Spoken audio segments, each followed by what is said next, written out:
کیا آپ نے کبھی نوٹس کیا شیطان ہر وقت حملہ نہیں کرتا، کبھی وہ انتظار کرتا ہے، کبھی خاموش رہتا ہے اور کبھی بس دیکھتا رہتا ہے۔ یہ واقعہ ایک ایسے شخص کا ہے جو سب کی نظر میں نیک تھا، وہ نماز پڑھتا تھا، ذکر کرتا تھا اور لوگ کہتے تھے یہ تو بڑا دیندار آدمی ہے۔ شیطان نے اسے نہیں روکا کیونکہ بعض لوگوں کو روکنے کی ضرورت نہیں ہوتی۔ آہستہ آہستہ دل میں ایک خیال آیا، بہت ہلکا سا خیال، کم از کم میں ان جیسے تو نہیں ہوں۔ وہ رکا نہیں کیونکہ خیال برا نہیں لگا۔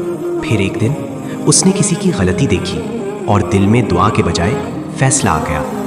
باتوں میں نرمی کم ہوئی، لہجے میں سختی آ گئی، سجدہ بس رسم رہ گیا۔ وہ نماز بھی پڑھتا رہا، نیکی بھی کرتا رہا، مگر دل بدل چکا تھا۔ اور یہی وہ لمحہ تھا جہاں شیطان مسکرایا، نہ کسی بڑے گناہ پر، نہ کسی نماز کے چھوڑنے پر، بلکہ اس دن جب انسان نے خود کو نیک سمجھ لیا، کیونکہ اسی دن توبہ رک جاتی ہے۔ یاد رکھو، شیطان گناہ سے نہیں، غرور سے جیتتا ہے۔ اگر یہ بات دل کو لگی ہو تو ویڈیو کو لائک کرو، اپنی رائے کامنٹ میں لکھو اور ایسی ہی باتوں کے لیے چینل کو سبسکرائب کر لو۔